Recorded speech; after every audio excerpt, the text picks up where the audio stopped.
Alhamdulillahirrabbilalamin. Wassalatu wassalamu ala asyrafil anbiya'i wal mursalin wa ala alihi wa ashabihi wa man tabi'ahum bi ihsanin ila yaumiddin, amma ba'du. Alhamdulillah, kita bersyukur kepada Allah Subhanahu wa taala malam hari ini. Allah mudahkan kita berjumpa ke sini dalam rangka membaca ayat-ayat Allah Subhanahu wa taala atau juga hadis-hadis Rasulullah sallallahu alaihi wasallam. Dan kita tahu Nabi sallallahu alaihi wasallam pernah mengatakan kepada para sahabatnya, siapa di antara kalian nak bawa pulang satu ekor onta kauma. Onta kauma itu adalah di antara salah satu onta yang paling berharga. Biasanya kalau bagi kita yang pernah melaksanakan haji atau umrah, kita ada di antara kita yang tengok onta, yang naik onta. Onta itu artinya, atau onta yang kita naik itu onta-onta biasa, harga Rp20.000, Rp30.000. Tapi kalau onta kauma itu adalah onta yang terbaik. Bahkan kami sendiri pernah melihat ada onta yang harganya, onta putih, harganya sampai 400 juta ringgit. Mahal ke murah tuh? Mahal ya, itu onta. Makanya jangan main-main dengan onta. Tak boleh kita main-main dengan onta. Makanya Allah menyebutkan afala yanzuruna ilal ibli kaifa khuliqat. Coba kalian tengok macam mana Allah ciptakan onta. Itu onta putih. Macam mana dengan onta merah? Kita pernah tengok onta merah? Nabi menyebutkan la an yahdiyallahu bika rajulan wahidan khairul laka min humurin ni'am. Kalau sekiranya ada orang yang melakukan kebaikan gara-gara kamu, maka itu lebih baik daripada onta merah. Sampai sekarang kita tak pernah tengok onta merah, onta putih saja. Itu siapa yang pernah tengok? Bagus, mahal, kata kawan saya.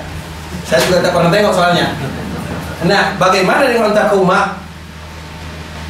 Nabi SAW mengatakan kepada sahabatnya, siapa di antara kalian yang pulang nak bawa onta kauma? Semua sahabat mengatakan, saya Rasulullah, saya nak bawa. Apa kata Nabi? Satu ayat yang kalian baca sama nilainya dengan satu ekor onta kauma. Satu ayat, dua ayat sama dengan dua onta kauma, tiga ayat sama dengan tiga onta kauma. Artinya seorang muslim ketika mereka belajar Al-Quran, ayat-ayat Al-Quran, satu ayat mereka baca maknanya, tadabburi maksudnya, itu sama nilainya di sisi Allah dengan onta kauma. Bagaimana harga onta kauma itu? Mahal sekali. Makanya itu merupakan di antara keutamaan.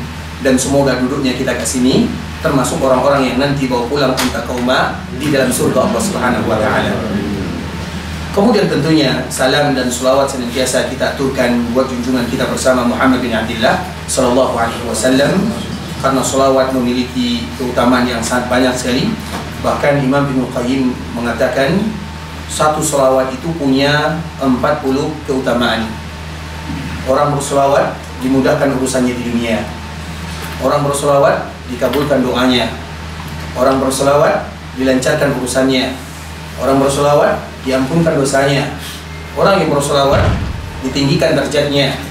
Orang yang berselawat diberikan kepadanya pahala. Orang yang berselawat dimudahkan urusannya di akhirat. Orang yang berselawat dimudahkan langkahnya masuk ke dalam surga. Dan masih banyak lagi keutamaan orang yang berselawat kepada Nabi sallallahu alaihi wasallam. Maka jangan lewatkan satu hari kecuali kita berselawat kepada Nabi sallallahu alaihi wasallam minimal 20 kali satu hari, 10 kali di pagi hari, 10 kali di petang hari. Itu adalah kadar minimal kita mengucapkan salam dan selawat kepada Nabi. Karena Nabi pernah menyebutkan man nasiyas salata alayya khati'a tariqal jannah. Sesiapa yang lupa mengucapkan selawat, karena orang yang lupa mengucapkan selawat berarti mereka lupa kepada Nabi. Kalau mereka lupa kepada Nabi berarti Nabi tidak dia cintai. Karena biasanya orang yang kita cintai, pernah tidak kita lupakan mereka? Siapa yang kita cintai? Orang tua. Tapi tak pernah kita lupa kepada orang tua. Bahkan jika orang tua sudah meninggal, kita selalu ingat karena ia orang yang kita cintai. Siapa lagi kita cintai? Anak-anak, budak-budak kita. Kita selalu manjakan mereka, berikan kepada mereka yang terbaik karena mereka orang yang kita cintai.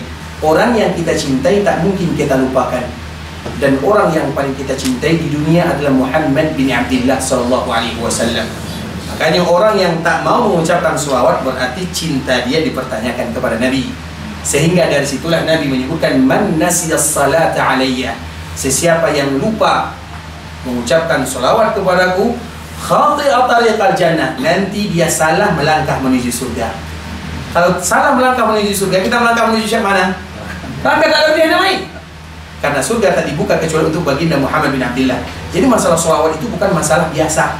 Ini adalah masalah bentuk cinta seorang hamba kepada baginda Rasulullah sallallahu alaihi wasallam. Allahumma salli ala Muhammad wa ala ahli baitihi wa ala azwajihi wa dhurriyyatihi kama sallaita ala Ibrahim wa ala ali Ibrahim innaka Hamidum Majid. Allahumma barik ala Muhammad wa ala ahli baitihi wa ala azwajihi wa dhurriyyatihi kama barakta ala Ibrahim wa ala ali Ibrahim innaka Hamidum Majid. Tuan-tuan rahimani wa rahimakumullah, insyaallah pada malam hari ini kita sedikit membahas tentang sejarah Nabi sallallahu alaihi wasallam, karena sebagaimana yang disebutkan oleh cucu Nabi Zainal Abidin, beliau pernah berkata, kami dulu mengajarkan anak-anak kami sejarah Nabi, perjuangan Nabi, sebagaimana kami ajarkan kepada anak-anak kami ayat-ayat Al-Quran. Sebagaimana kami ajarkan kepada anak-anak kami ayat Al-Quran, macam itu jugalah kami ajarkan kepada mereka tentang Nabi, sirah Nabi, perjuangan Nabi. Artinya, macam mana kita nak tahu orang itu cinta kepada Nabi dan berapa besar cinta dia kepada Nabi? Macam mana kita nak tahu? Cara kita nak tahu orang itu cinta kepada Nabi atau cintanya kuat atau lemah kepada Nabi, tanyakan kepada dia macam mana tentang sejarah Nabi. Semakin dia mengenal tentang sejarah Nabi, tentang peristiwa Nabi yang dilalui oleh Nabi, berarti tanda dia semakin cinta kepada Nabi. Tapi kalau dia tidak tahu tentang sejarah Nabi kecuali hari lahir, hari wafat, berarti cinta dia minim kepada Nabi sallallahu alaihi wasallam. Jadi untuk menentukan cinta seseorang kepada Nabi, tanya kepada dia tentang sejarah Nabi. Dan insyaallah hari ini kita akan bertanya macam mana cinta kita kepada Nabi sallallahu alaihi wasallam. Itu buktinya. Karena orang yang cinta Nabi harus mengetahui orang yang dia cintai. Dan semakin kita tahu tentang Nabi, semakin cinta itu tumbuh.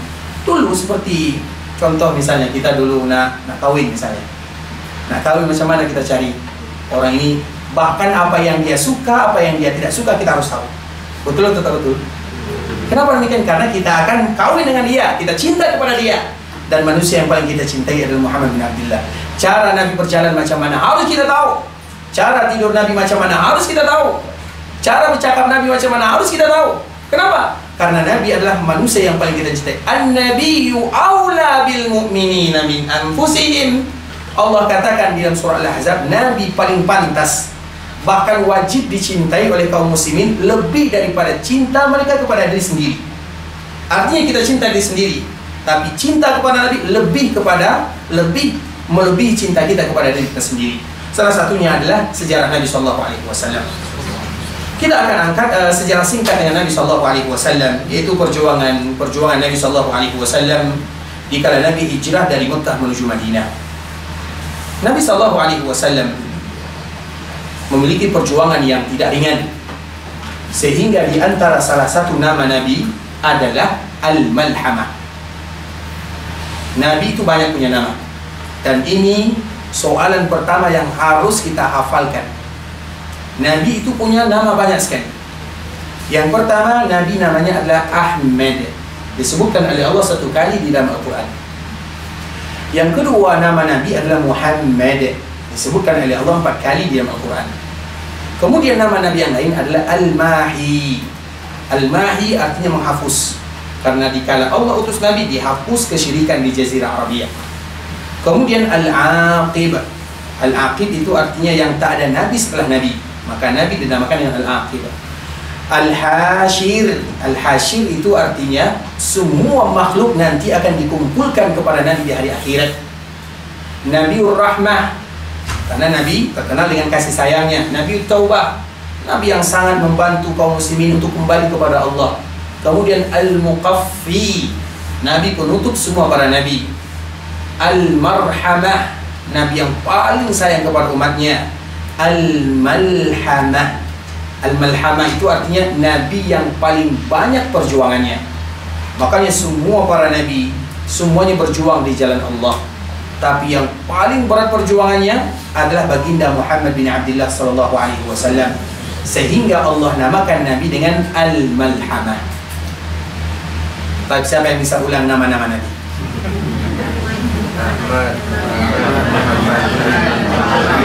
Yang jawab angkat tangan. Semua tak boleh jawab satu-satu. Dan tak boleh tengok catatan. Nah, itu penting. Tak boleh tengok buku. Bukankah Nabi harus kita cintai? Salah satu mencintai Nabi harus tahu nama Nabi. Ini mukadimah cinta kepada Nabi. Kalau tak hafal nama Nabi, berarti kita belum cinta kepada Nabi.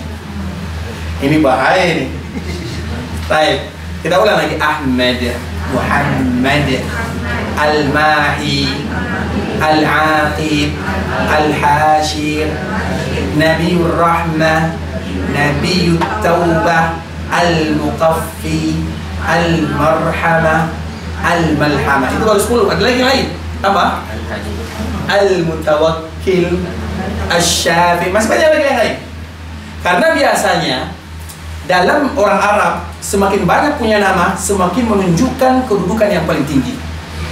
Makanya yang paling mulia adalah Allah. Allah berapa punya nama? Siapa yang jawab angkat tangan? Berapa nama Allah? Yang jawab angkat tangan. Biar saya tak tahu siapa yang bisa jawab. Berapa nama Allah? 99. Nama kota Madinah saja 105. Bisa dipahami? Madinah itu namanya dia punya lebih daripada 105. Masa Allah kalah? Apa maknanya? Berarti Allah punya berapa nama? Tak ada yang tahu. Tapi Allah bagi tahu kepada kita 99 untuk mudah kita menghafalnya. Makanya Allah menyebutkan atau Nabi mengatakan lillahi tis'an wa tis'ina asma man ahsaha dakhala jannah. Allah itu punya 99 nama yang siapa menghafalnya masuk surga. Apakah Allah punya nama yang lain? Banyak. Tapi Allah memberitahukan untuk mudah dihafal. Allah itu punya banyak nama sekali. Dalam Al-Quran saja Allah punya nama 256. Belum lagi dalam hadis Nabi. Makanya kenapa Allah punya banyak nama? Karena Allah adalah zat yang paling mulia. Kemudian siapa yang paling mulia? Nabi Muhammad SAW. Makanya Nabi punya banyak nama. Semakin banyak nama itu tradisi kaidah bahasa Arab. Semakin banyak namanya, semakin mulia. Dan salah satunya adalah baginda Rasulullah SAW. Pertanyaannya masih sama. Siapa yang sudah hafal nama Nabi? Kalau tak hafal, kita cukupkan sampai di sini. Macam mana? Hafal nama Nabi? Ulang lagi sekali, Taib. Kita ulang lagi sekali.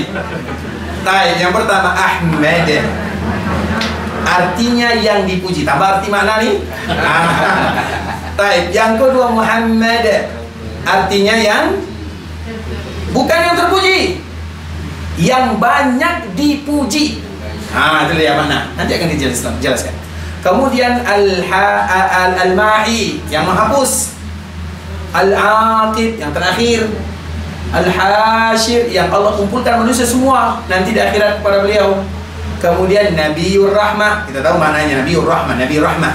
Nabi Taubah, kita juga tahu maknanya. Al-Muqaffi, penutup para nabi. Al-Marhamah, Nabi yang paling cinta kepada umatnya. Al-Malhamah, yang paling besar perjuangannya. Dan sudah 3 kali kita ulang tuh. Ada yang sudah hafal? Tapi kita usahakan nanti kita sedikit menghafal nama-nama Rasulullah SAW. Salah satu nama Nabi SAW adalah Al-Malhamah, yang paling banyak perjuangan Rasulullah SAW. Jadi Nabi hijrah, mulai dari Nabi diutus menjadi Nabi. Kemudian Nabi hijrah dari kota Mekah menuju Madinah. Berapa umur Nabi dikala Nabi hijrah dari Mekah menuju Madinah? Berapa? 53 tahun. Nabi diutus 40, di Mekah 13 tahun, berarti 53 tahun. Kemudian begitu juga dengan sahabatnya. Salah satu yang hijrah, di sini kita akan ambil pelajaran, namanya adalah Ummu Salamah. Ummu Salamah itu nama aslinya adalah Hindun. Ummu Salamah ini adalah salah satu istri Nabi SAW. Karena Nabi punya istri lebih dari satu. Yang pertama Khadijah yang sudah meninggal, yang kedua Zainab binti Khuzaimah yang juga sudah meninggal. Jadi dua istri Nabi ini meninggal di masa Nabi masih hidup. Kemudian yang masih hidup bersama Nabi, Saudah, Aisyah, Hafsah, Safiyah, Ummu Salamah yang nanti akan kita sebutkan, Ummu Habibah, Maimunah, Juwairiyah, Zainab. Zainab ada dua, ada Zainab binti Khuzaimah yang sudah meninggal, ada Zainab binti Jahshin. Kemudian ditambah Maria Al-Qibtiyah yang berasal dari Qibط. Qibط itu adalah sebuah daerah yang ada di Egypt atau di Mesir. Itu adalah istri-istri Nabi SAW. Tambah lagi menghafal nih istri Nabi. Banyak, memang banyak. Nah, ini belajar nih. Kenapa demikian? Kenapa kita katakan demikian? Istri Nabi itu kita panggil siapa? Ummul Mukminin. Apa makna Ummul Mukminin? Ibunya orang-orang beriman. Berarti mereka itu adalah ibu. Anak yang tak hafal nama ibunya anak siapa? Anak apa namanya? Nah, anak yang tak hafal nama ibunya adalah anak. Berarti yang tak hafal nama ibunya anak durhaka. Siapa yang nak jadi anak durhaka di sini? Jadi ini bukan masalah menghafal. Ini masalah cinta. Masalah cinta kepada orang yang kita cintai. Karena di antara bentuk kita mencintai baginda Nabi SAW, kita mencintai semua yang dicintai oleh Nabi. Dan yang paling dicintai oleh Nabi adalah Ahlul Bait atau Ahlul Bait. Siapa Ahlul Bait dan Ahlul Bait? Istri Nabi. Istri Nabi itu Ahlul Bait. Berarti minimal kita tahu namanya, walau kita tidak tahu sejarahnya. Jadi ternyata tuan-tuan, untuk mencintai Nabi itu bukan mudah. Untuk mencintai Nabi itu tak mudah. Kita perlu sedikit berjuang. Supaya apa? Karena biasanya orang yang mencintai sesuatu akan dia pikirkan selalu. Orang yang dicintai apa yang dia suka, apa yang dia cintai. Mencintai anak saja, mudah atau susah? Seorang suami mencintai istri, susah atau mudah? Beli ini salah, beli itu salah. Seorang istri mencintai suami, mudah atau susah? Masa ini banyak garam, masa itu kurang garam. Tapi kita selalu lakukan karena kita cinta. Apalagi cinta kepada Nabi SAW. Kita mencintai istri-istri Nabi. Salah satunya adalah Ummu Salamah. Jadi, dikala Allah perintahkan Nabi hijrah dari Mekah menuju Madinah, semua kaum muslimin hijrah. Dan yang pertama kali hijrah adalah Mus'ab bin Umair, Abdullah bin Umm Maktum, As'ad bin Zurarah. Menghafal lagi ya. Itu ada tiga, masih banyak lagi yang lain. Bilal bin Rabah, Ammar bin Yasir, Sa'ad bin Abi Waqqas, Umar bin Khattab radhiyallahu ta'ala anhu. Tujuh awal inilah yang pertama kali datang ke kota Madinah. Sehingga siapapun yang datang ke kota Madinah hijrah karena Allah, semua pahala kembali kepada tujuh orang ini. Kenapa? Karena mereka yang mulakan kebaikan hijrah. Karena siapapun yang memulakan kebaikan, kebaikan dia dicontoh oleh orang lain, maka dia akan mendapatkan pahala semua yang mencontoh. Oleh karenanya kenapa kita harus mencontohkan yang baik? Dan yang pertama kali mencontoh kita itu anak kita, keluarga kita, bukan orang lain. Selama dia contoh, maka untuk kita pahala selama-lamanya. Makanya kenapa kita harus tahu siapa yang pertama kali hijrah? Karena semua yang hijrah, muhajirin, ini dapat pahala semuanya. Kemudian salah satu yang hijrah itu adalah Ummu Salamah dan suaminya Abu Salamah. Mereka punya anak perempuan satu orang. Kemudian ketika mereka ingin hijrah dari Mekah menuju Madinah, tiba-tiba datang kaumnya. Kaum Ummu Salamah menghalangi Ummu Salamah tak boleh hijrah. Kamu tak boleh meninggalkan Mekah, kata kabilah Ummu Salamah. Sedangkan Abu Salamah, suami dia, boleh hijrah, silakan kamu pergi, tak ada masalah. Maka tinggallah Ummu Salamah sendirian di Mekah bersama putrinya. Sedih. Suaminya di Madinah, dia di Mekah. Dia ditahan oleh kaumnya, sedih. 1 bulan, 2 bulan, sampai 1 tahun dia sedih. Pada akhirnya kaumnya mengizinkan silakan kamu hijrah. Kemudian setelah dia hijrah, dia ingin pergi dari Mekah menuju Madinah. Dari Mekah menuju Madinah itu 450 kilo. Bukan perjalanan yang singkat. Kalau pakai kereta butuh masa 6 jam. Kalau jalan kaki 6 hari 6 malam. Kalau tak percaya silakan coba. Nanti berjalan kaki. Agar kita tahu macam mana Ummu Salamah ini hijrah dari Mekah menuju Madinah. Perempuan bersama putrinya, tak ada yang dampingi. Suaminya mana? Di Mekah, di Madinah. Sudah hijrah. Kemudian dikala dia hijrah, tak ada yang kawankan, dia naik onta. Ketika keluar dari Mekah, hampir keluar dari Mekah, maka ada salah seorang namanya Utsman bin Talha.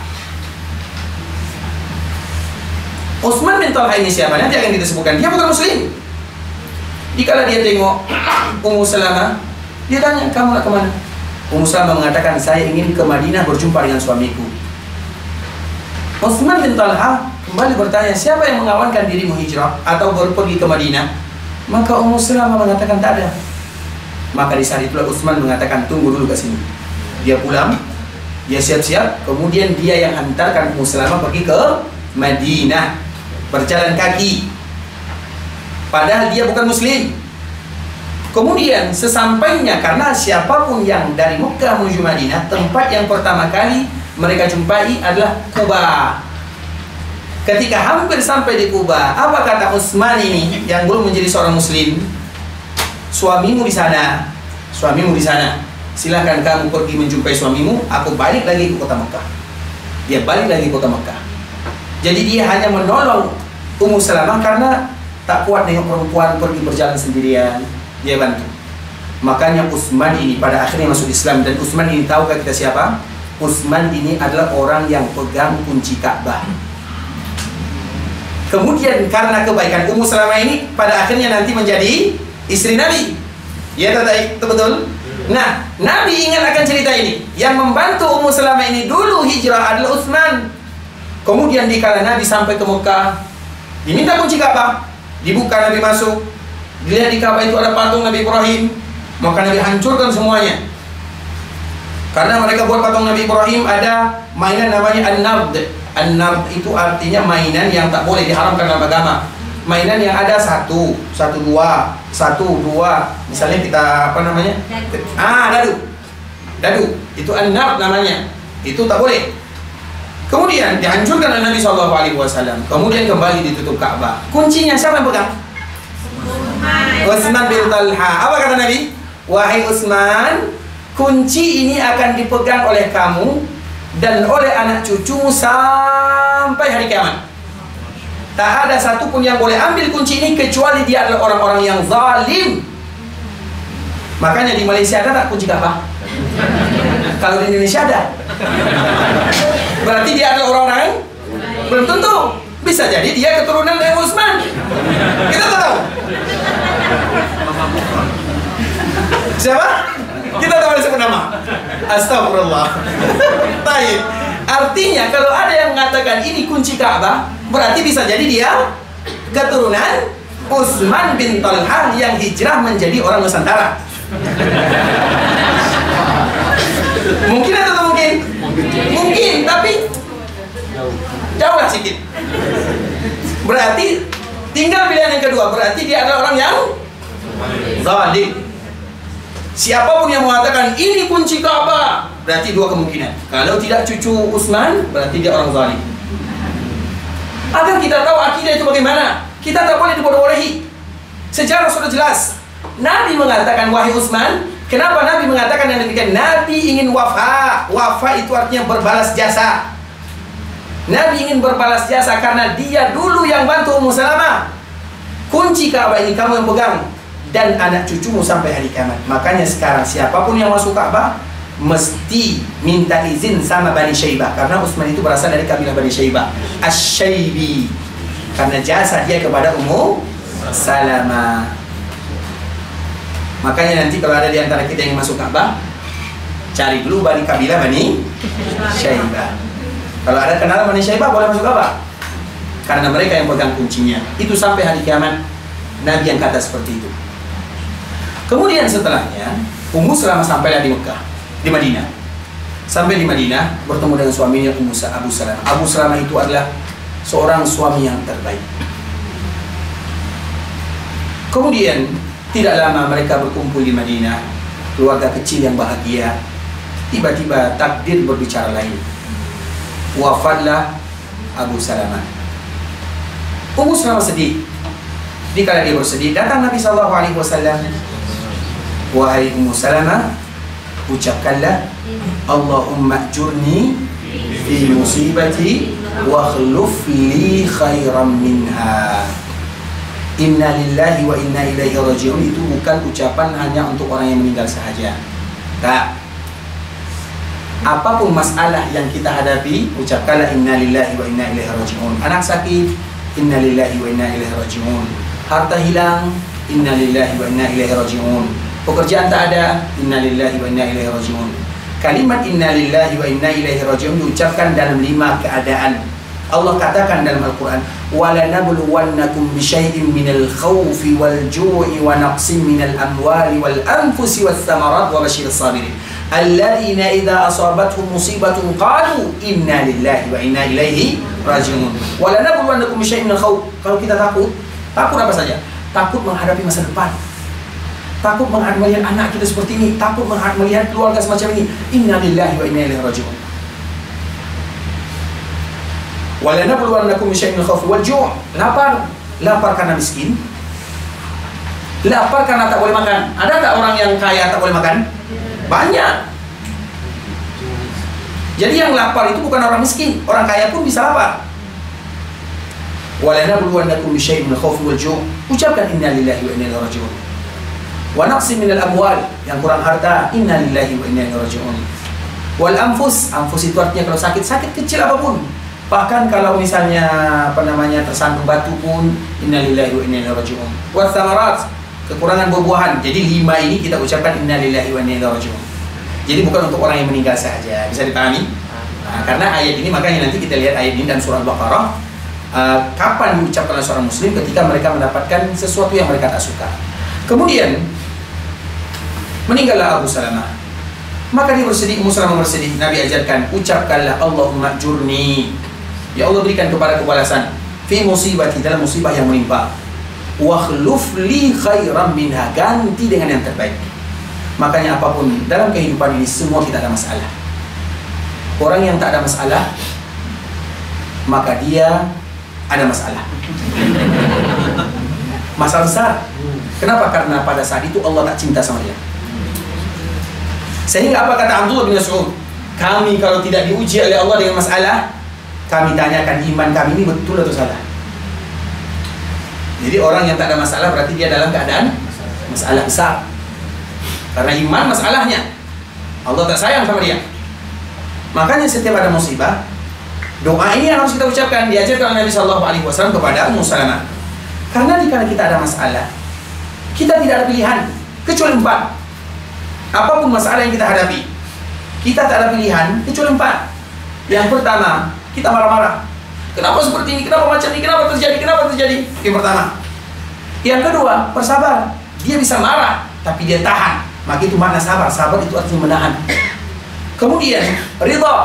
Ridha itu ada masalah, dia ridha. Yang paling tinggi dikala ada masalah, alhamdulillah. Dikala sakit, alhamdulillah. Abdullah bin Zubair, ini cerita singkat ya, karena tajuknya sejarah dan akidah dan muamalah. Abdullah bin Zubair, dia punya 4 sisi, tangan kanan, tangan kiri, kaki kanan, kaki kiri. Diambil oleh Allah satu kaki kirinya, hilang, amputasi, dipotong, sakit. Apa dia kata? Alhamdulillah, Allah masih berikan kepadaku 3 lagi, masih ada 3. Itulah akidah ikhwatul Islam, itu akidah. Akidah itu, karena apapun masalah yang kita hadapi, kalau kita marah, tak merubah keadaan. Saya punya salah seorang dosen, dia berasal dari Kedah, namanya Mahmud Kedah. Dia wakil rektor, sebagian kita mungkin tahu, wakil rektor di University Islam Madinah. Dia sudah jadi orang Arab ya, tapi dia masih Kedah, dasarnya Kedah. Kemudian dia menikah, kawin. 1 tahun, 2 tahun tak punya anak, 4 tahun, 5 tahun tak punya anak, sampai 12 tahun. Kemudian setelah 12 tahun, alhamdulillah istrinya mengandung. 1 bulan, 2 bulan, 3 bulan, 4 bulan, sampai 7 bulan. Kemudian setelah 7 bulan, dia mimpi ada mas'atul lift jatuh. Ada anak kecil di bawah, itu mimpi dia ya, mimpi dia. Kemudian dia terbangun, dia terkejut, a'udzubillahi minasyaitonirrajim. Karena siapapun yang bermimpi, mimpi buruk tak boleh ceritakan sama orang.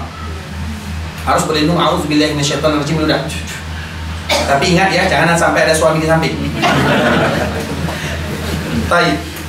Kemudian jangan ceritakan, karena kalau diceritakan bisa jadi terjadi.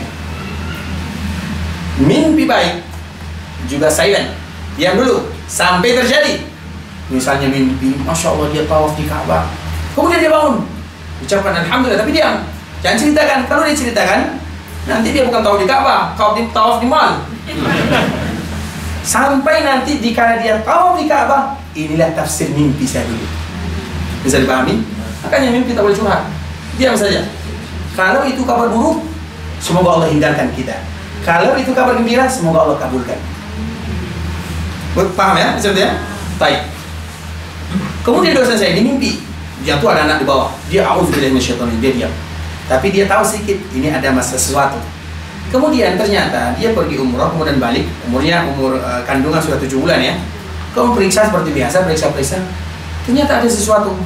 Tak ada lagi intinya anaknya meninggal dalam kandungan. Sudah 12 tahun, tahun ke-13 hamil, mati pula di dalam. Itu sedihnya macam mana? Sedih sangat. Sedih sangat. Kalau kita marah-marah, kita nak buat apa? Apakah bisa menghidupkan anak? Tak bisa. Tidak ada pilihan kecuali 3. Sabar. Itu pilihan paling rendah. Kemudian ridha.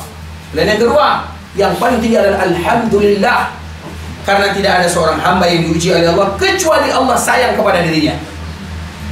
Ada ujian, ada hukuman. Orang yang taat, rajin melaksanakan ibadah, rajin berbuat baik, rajin sedekah, diuji oleh Allah, itu tanda Allah cinta kepadanya. Makanya tadi kita menyebutkan kalau tidak diuji oleh Allah, maka tanyakan iman. Karena orang yang paling dicintai oleh Allah siapa? Nabi Muhammad SAW. Nabi Muhammad dari lahir sampai wafat diuji oleh Allah Subhanahu Wa Taala. Kemudian kita lanjutkan. Ummu Salamah mengatakan kalimat ini, tapi dalam hati dia mengatakan, Allahumma ajurni fi musibati wa khluq li khairan minha. Siapa lagi yang terbaik daripada suamiku? Suamiku adalah yang terbaik. Tapi dia ucapkan doa ini. Kemudian setelah diucapkan doa ini, 1 bulan, 2 bulan, 3 bulan, setelah beberapa bulan setelah habis masa iddahnya, maka Nabi melamarnya. Kemudian dikala Nabi melamarnya, inilah makna daripada doa yang aku ucapkan kemarin. Allah ganti suamiku dengan manusia yang terbaik. Maka Ummu Salamah menjadi wanita pendamping Nabi di dunia sampai ke dalam surga. Dan dia adalah ibunda kita bersama. Artinya, di antara salah satu yang harus kita yakini di dalam masalah akidah adalah bagaimana kita selalu menyandarkan semua urusan kepada Allah Subhanahu Wa Taala. Sehingga di antara salah satu doa yang tak boleh kita lupakan adalah Hasbiyallahu wa ni'mal wakil, atau Hasbiyallahu la ilaha illa. Silakan kita baca doa ini berkali-kali. Jangan pernah kita sandarkan apapun masalah kepada diri kita sendiri. Dan ingat, seperti yang tadi kita sebutkan, seorang mukmin yang mengatakan dirinya beriman pasti diberikan ujian oleh Allah Subhanahu Wa Taala. Baik, kita tidak berlama-lama ya. Sudah jam 9. Nah, sekarang kita buka sedikit sesi tanya jawab. Kalau ada yang ingin bertanya, maka kami persilakan. Tapi sebelum bertanya, kami bertanya dulu. Siapa yang sudah hafal nama nabinya? Yang tak hafal tak boleh keluar dari sini.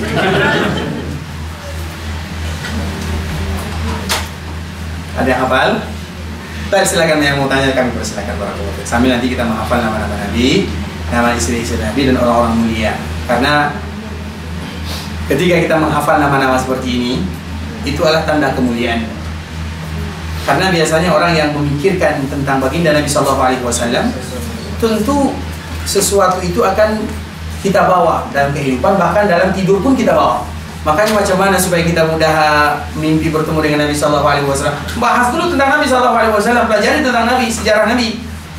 Sesering mungkin kita belajar tentang Nabi, maka kita akan bawa. Karena biasanya orang mimpi itu, salah satu mimpi adalah sesuatu yang kita lakukan dalam kehidupan sehari-hari. Kita sebagai seorang pedagang, mimpinya macam mana dagangan laku. Kalau kita sebagai seorang ini, kita mimpinya seperti itu. Nah, orang yang selalu belajar tentang Nabi, berusaha mempelajari sirah Nabi, sejarah Nabi, maka dia mimpi bisa jadi bertemu dengan Nabi, atau bisa jadi dipahamkan tentang masalah sejarah Nabi SAW. Baik, kalau ada yang bertanya, kami persilakan. Barakallahu.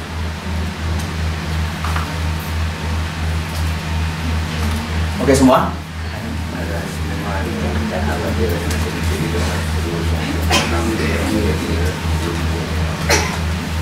Ada?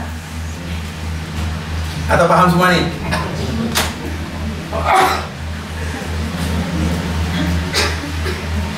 Jadi kalau tak ada kita cukup baru sampai di sini ya. Kan tak ada pertanyaan kan? Kalau nak sambung nanti di Madinah saja. Semoga Allah berikan kesempatan kepada kita menginjakkan kaki di kota Rasulullah SAW. Tapi ada yang bertanya kami persilakan.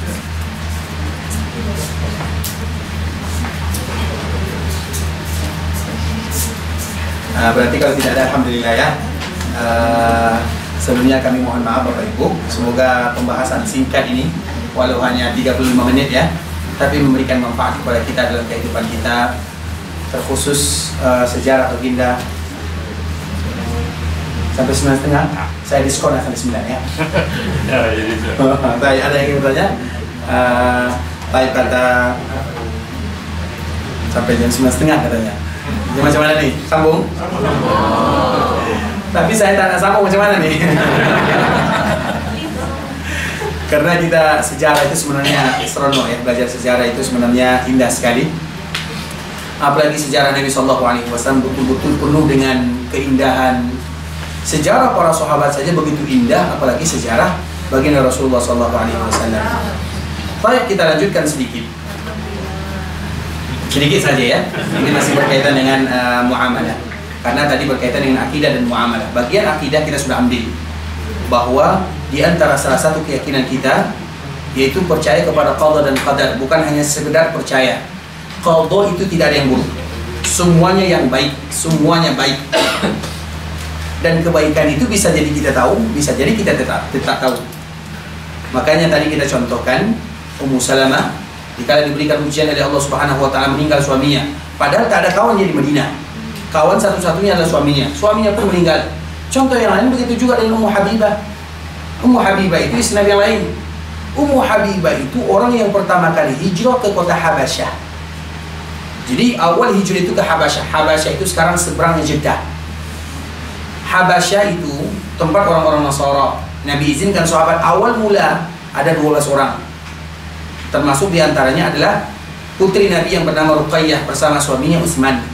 Begitu juga Ummu Habibah. Ummu Habibah ini bersama suaminya Abdullah bin Jahash.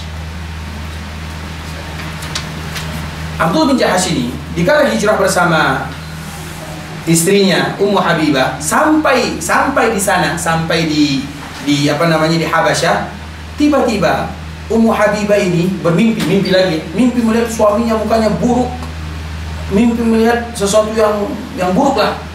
Dia diam saja. Kemudian makna daripada mimpi dia itu ternyata suaminya pindah agama, meninggalkan agama Islam. Makanya di antara salah satu doa yang diajarkan oleh Nabi SAW, Allahumma ahyina muslimin wa tawaffana muslimin wa alhiqna bis salihin. Doa ini mesti dihafal dan diulang oleh kaum muslimin. Ya Allah, hidupkan kami dalam keadaan Islam, wafatkan kami dalam keadaan Islam, kumpulkan kami bersama orang-orang yang saleh. Karena kita tak tahu, sekarang kita muslim, esok kita tak tahu. Maka di antara salah satu doa yang diajarkan oleh Nabi, Allahumma ahyina muslimin wa tawaffana muslimin. Ini yang hafal muslimin saja ya. Allahumma ahyina muslimin wa tawaffana muslimin wa alhiqna bis salihin. Hafalkan doa ini, mesti tak boleh luput doa ini, mesti dibaca setiap kali kita berdoa. Karena ini masalah surga dan neraka, bukan masalah main-main. Itu merupakan di antara salah satu faedah yang pertama. Faedah yang kedua, para ulama menyebutkan kita itu tak boleh tinggal di daerah yang bukan non-muslim kalau tidak ada kemaslahatan. Kenapa? Karena satu hari kita kuat, tapi kalau sudah 1 tahun tak kuat. Itu kita, belum lagi anak-anak kita. Begitu juga seperti yang tadi kita sebutkan, Nabi perintahkan hijrah ke daerah Habasyah karena daerah Habasyah punya pemimpin yang adil, tapi Nasara. Nah, Ummu Habibah ini meninggal suaminya dalam keadaan bukan muslim, pindah agama. Dia sedih, dia tinggal sendiri di sana, di kampung orang, tinggal sendiri. Itu bukan perkara yang mudah. Kemudian apa yang terjadi? Tentunya berdoa kepada Allah Subhanahu wa taala musibah. Dan musibah itu Allah ingin angkat derajat seorang hamba. Setiap kali kita ada masalah, itu tanda Allah sayang dan Allah ingin angkat derajat kita. Masalah itu tak selama-lamanya. Masalah 1 bulan, 2 bulan, 1 tahun, 2 tahun. Tak ada orang yang lahir dari lahir ada masalah sampai meninggal tidak ada masalah. Tak ada. Allah hanya menguji kita sedikit saja. Kemudian Ummu Habibah meninggal suaminya. Apa yang terjadi? Apa yang terjadi setelahnya? Nabi pinang dia. Nabi juga meminang dia. Dia berada di Habasyah, Nabi berada di kota Madinah. Dari sinilah para ulama menyebutkan inilah pernikahan online di zaman Nabi. Misalnya ada di antara kita yang di sini, calon dia di Sarawak, kemudian tak boleh terbang misalnya. Dia nikah online, boleh tak boleh? Apa dalilnya? Nah ini tadi pernikahan jarak jauh. Nabi di Madinah, Ummu Habibah di Habasyah. Kenapa Nabi menikah dengan dia? Allah ingin mengganti suaminya yang tadi dengan manusia yang terbaik, sehingga Ummu Habibah dikenal sepanjang sejarah menjadi ibunda kaum muslimin. Itu bagian masalah akidah. Sedangkan bagian masalah muamalah, di antara salah satu yang diajarkan oleh Nabi SAW dari sejarah adalah ketika Nabi wafat. Ini masalah muamalah. Siapa sih seorang muslim? Seorang muslim itu mulia. Mulia di dunia, mulia kehidupannya, mulia di kala mereka meninggal, mulia selama-lamanya. Salah satunya dicontohkan oleh baginda Nabi SAW. Nabi sebelum meninggal, Nabi pernah berhutang. Jadi berhutang itu tak salah. Yang salah itu selalu berhutang dan tak bayar hutang. Itu yang salah. Nabi juga berhutang. Nabi berhutang. Tapi Nabi berhutang bukan kepada kaum muslimin, bukan kepada sahabat, tapi kepada, kita tahu semuanya, kepada Yahudi. Dan kemudian dikala Nabi berhutang, Nabi bukan hanya berhutang, tapi Nabi titipkan gadai namanya ya. Gadai, baju besinya. Artinya kalau tak bisa sanggup bayar hutang, ambil ini.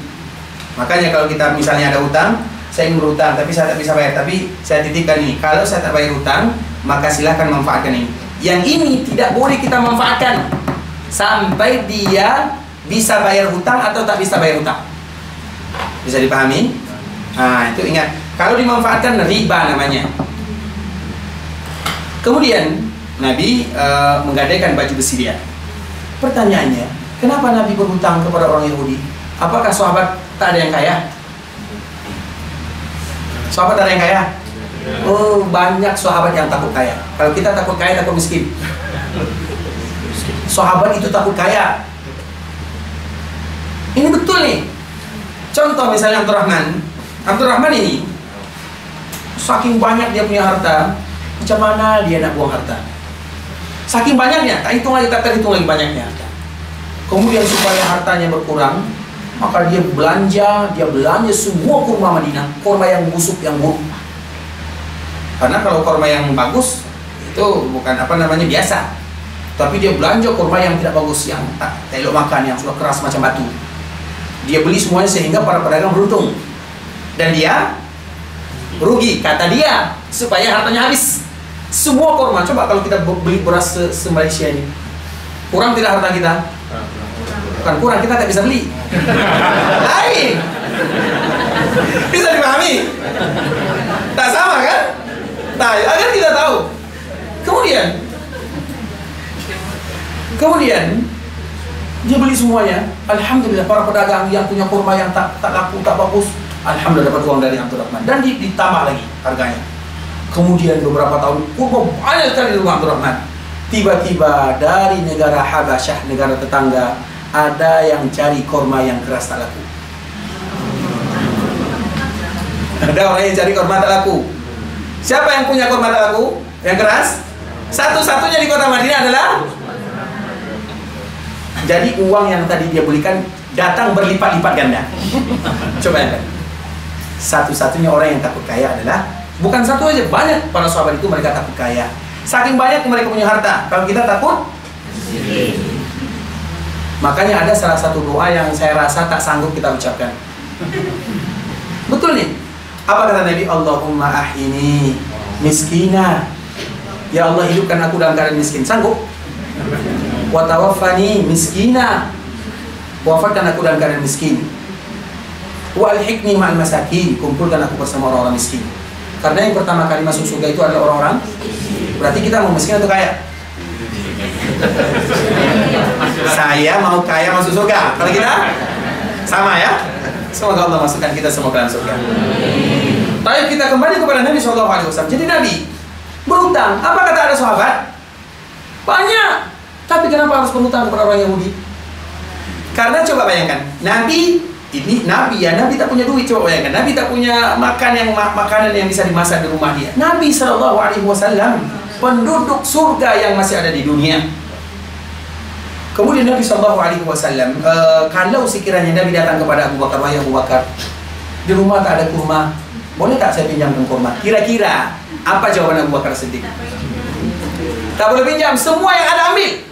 Betul atau betul?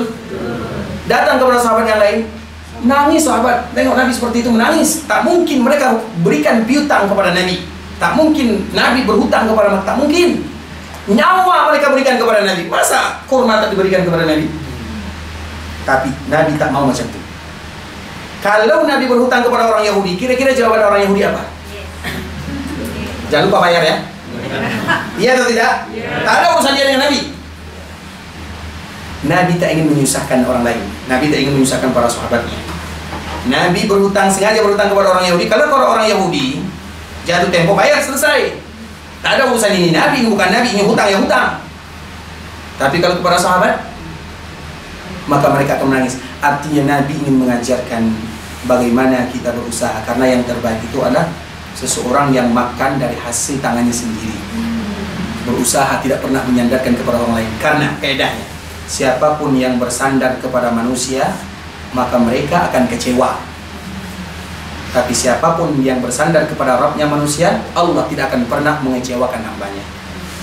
Baik, ada beberapa pertanyaannya, semoga memberikan manfaat. Apa faedah mengenal sejarah kehidupan para sahabat ya? Mungkin para sahabat ya. Siapa yang bisa jawab? Kita semua tahu apa faedahnya. Faedahnya banyak sekali. Masuk surga. Karena kita ini kalau tak mencontoh yang baik, maka kita akan mencontoh yang baik. Itu saja. Kita di dunia ini tak ada yang zero, tak ada yang diam saja, tak ada. Kalau tak bergerak kepada yang baik, bergerak kepada yang. Malam ini kalau kita tak hadir pengajian, kita hadir depan TV. Betul atau betul? Betul.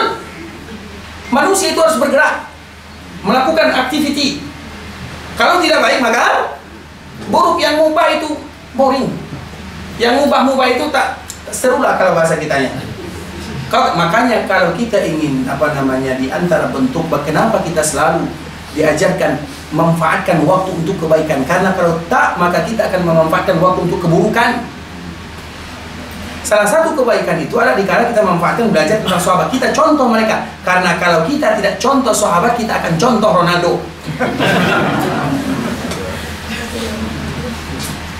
Seperti itu manusia itu suka mencontoh. Makanya kenapa kita mencontoh Nabi, mencontoh sahabat. Kalau kita tak tahu sahabat, macam mana kita nak contoh, macam mana?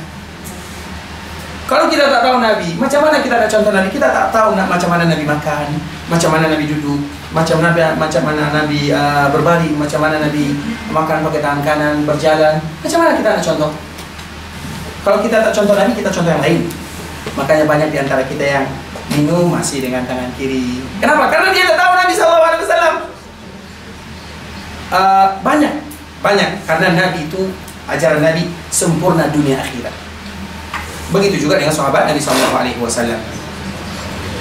Kenapa Rasulullah SAW nikah ramai wanita? Ini pertanyaan bahaya nih ya. Tahu sudah dijawab ya. Sebenarnya kalau kita baca sejarah ya, Nabi itu yang paling sedikit menikah. Ya. Nabi Sulaiman berapa dia punya istri? 1000. Nabi-nabi yang lain itu kalau kita baca Taurat, tak usah baca ya. Ini tapi cerita saja. Kalau kita baca Taurat ada perjanjian lama. Perjanjian lama itu Taurat, perjanjian baru Injil, digabungkan keduanya jadi Injil. Kalau kita baca, karena Taurat itu ada asfar takwin namanya. Asfar takwin ada banyak, ada 5 asfar. Asfar Lawi, asfar takwin, asfar ini banyak ya. Salah satunya asfar takwin. Takwin itu artinya kejadian, surat kejadian. Itu semua cerita orang dulu. itu tidak ada yang satu menikah, tidak ada. Bahkan ada yang menikah tak ada batas. Dalam syariat agama Islam diberikan batasan 4. Sedangkan untuk Nabi itu tak perlu lagi menikah. Makanya di kala Nabi biasanya orang yang nak menikah banyak itu umur berapa? Ini untuk laki-laki nih. Berapa kita biasanya nak kawin itu umur berapa biasanya? Nak kawin tambah lagi satu tuh. Umur berapa biasanya? Umur 40. Nabi baru kawin 2 umur berapa? 53. Kalau umur 53 itu nak kawin lagi atau tak nak kawin nih? Kita lagi-lagi sudah lewat masanya. Agar kita tahu Nabi itu kawin dan nikah lebih daripada satu bukan karena kebutuhannya, tapi karena keadaan dan situasi. Bisa dipahami? Nabi bertahan dengan ibunda Khadijah. Berapa lama Nabi menikah dengan Khadijah? Berapa tahun? Kalau tahun kita tutup assalamualaikum. Berapa tahun sama jam katakan? Berapa tahun Nabi menikah dengan Khadijah? Ya Allah. Siapa yang angkat tangan dulu? Saya tahu. Siapa yang jawab angkat tangan? 28. Yang jawab angkat tangan dulu. Siapa yang jawab? 28. Masya Allah. Nah ini tadi saya nak bawa buku ya, tapi bagnya terlalu berat, jadi biasanya punya wangi ya. Tapi itu suami ya. Nah ini aja bisa dibagi belakang. Masya Allah, sehat selalu ya. Allah musta'an. Semoga ibu sehat selalu ya, berikan keberkahan kesehatan. Tapi mohon maaf jawabannya salah. Baik, berapa tahun? 25 tahun. Nabi menikah dengan Khadijah selama 25 tahun. Betul kan? Kapan Khadijah wafat? Tahun ke-10 dari kenabian. Artinya 10 tahun setelah Nabi menjadi Nabi. Nabi menikah dengan Khadijah umur Nabi 25. Berarti ada 15 di sini, ada 10 di sini. Berarti 25 tahun, ya. Itu kalau tak dapat tuh bahaya tuh. Nah, kan masalah cinta ya, berarti kita tak cinta sama Nabi ini. Baik. Nabi menikah dengan Khadijah 25 tahun. Ada tak Nabi istri lebih dari satu? 25 tahun. Itu bukan masa yang singkat. Kemudian setelah Nabi berumur 50 sekian tahun baru Nabi menikah. Kemudian nikah istri kedua Nabi siapa namanya? Sauda itu berapa umurnya? 60. Lebih tua lagi dari Nabi. Berarti Nabi ini nikah. Biasanya kalau kita ini untuk bapak-bapak ibu laki-laki nih, biasanya kita nikah yang muda yang tua. Itu masalah. Nabi menikah dengan Sauda. Kalau seandainya Nabi menikah gara-gara dia ingin menikah, cari yang muda, masih banyak muda. Kenapa harus Sauda? Agar kita tahu pernikahan Nabi itu perintah dari Allah dan karena ada makna. Baru setelah yang ketiga Nabi menikah dengan itu pun kawin di umur Aisyah umur 6 tahun. Kemudian setelah 6 tahun Nabi bergabung satu rumah dengan Aisyah atau tak satu rumah? Tak satu rumah, 3 tahun lamanya tak satu rumah. Orang kalau kawin itu mau satu rumah tak satu rumah. Sebelum kawin saja nak satu rumah. Itulah istilahnya. Nabi 3 tahun tak satu rumah. Kemudian setelah di Madinah, sebelum terjadi perang Badar, baru Nabi satu rumah dengan Aisyah. Agar kita tahu macam mana pernikahan Nabi SAW. Jadi pertanyaannya itu bukan kenapa Nabi kawin lebih daripada satu, tapi kita melihat macam mana Nabi menikah, macam mana Nabi kawin. Agar kita tahu Nabi kawin itu bukan karena untuk dirinya, tapi ada kemaslahatan agama di dalam. Paham ya? Jadi selesai jawaban di sini ya. Biar ibu-ibu bahagia mendengarkannya. Tapi kalau tak ada ibu-ibu sini tadi jawabannya lain.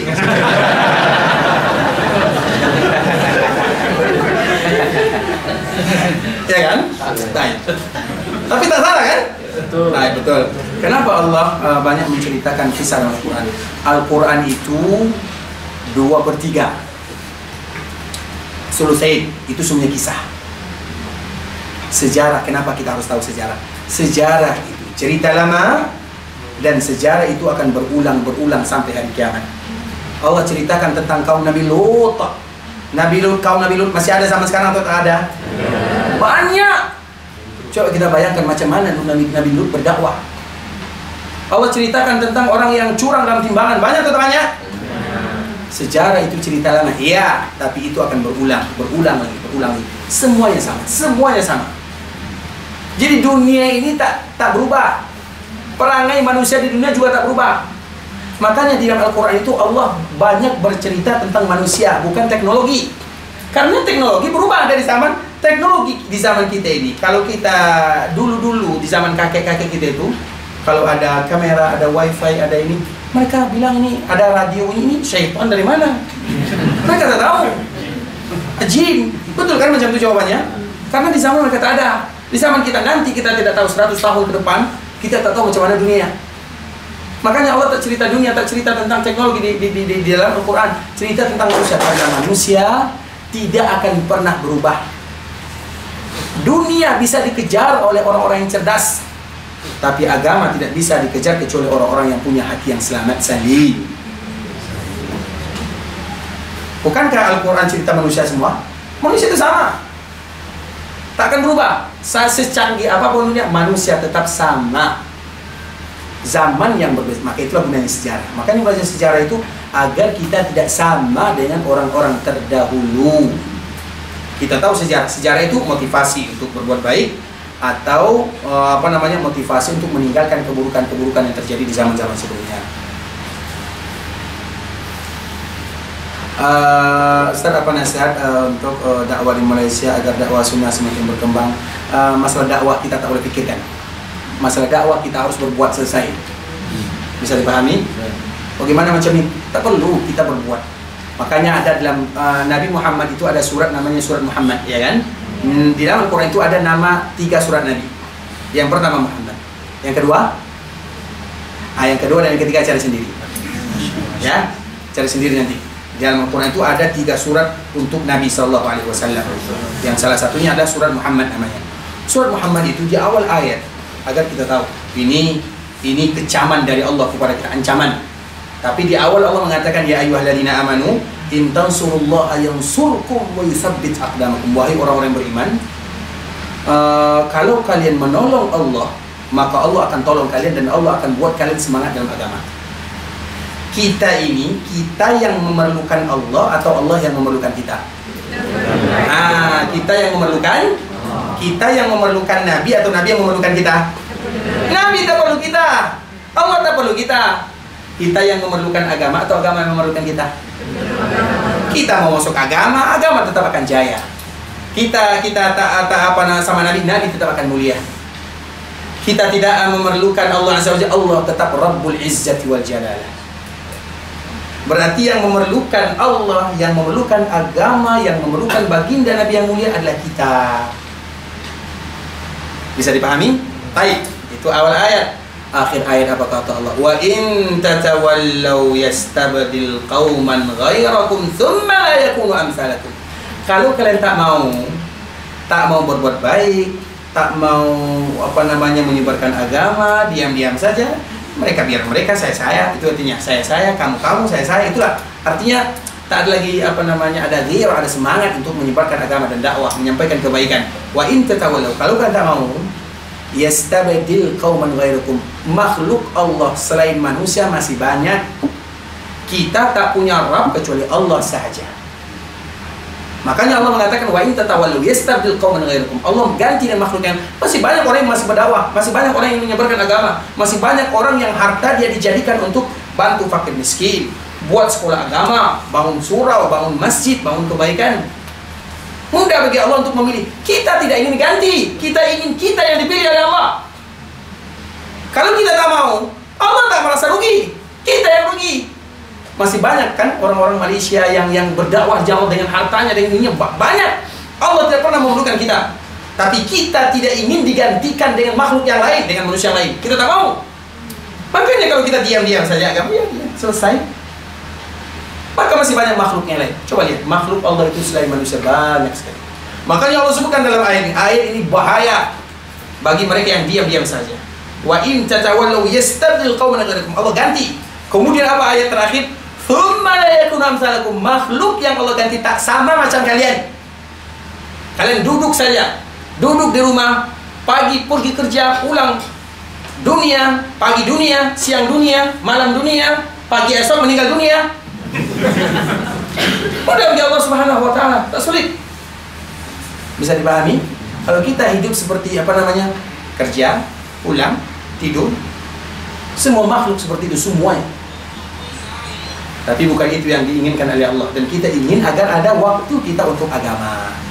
Bisa dipahami? Baik, barakallahu fikum puan-puan, tuan-tuan, barakallahu fikum. Sebelumnya kami mohon maaf ya kalau ada kata-kata yang tak pantas atau kata-kata yang salah ya. Paham semua ya, oke ya? Kalau paham bahasa paham ya. Jadi kami mohon maaf, semoga perkumpulan kita ini adalah perkumpulan yang bisa menyebabkan dosa kita diampunkan oleh Allah SWT. Perkumpulan yang menyebabkan urusan kita dilancarkan, dan tujuan daripada kita berkumpul di sini tidak lain tidak bukan adalah saling memberikan motivasi, nasihat, semangat berzikir, baca ayat Al-Quran, hadis-hadis Nabi, dan tidak ada jalan mudah menuju surga kecuali mereka yang belajar agama Allah Subhanahu wa taala. Dan semoga semua kita dikumpulkan dalam surga Allah Subhanahu wa taala. Kita tutup dengan doa kafaratul majlis. Subhanakallahumma wa bihamdika asyhadu an la ilaha illa anta astaghfiruka wa atubu ilaik. Wa sallallahu wa sallam ala nabiyyina Muhammadin wa ala alihi wa sahbihi wa sallam taslima katsira. Assalamualaikum warahmatullahi wabarakatuh.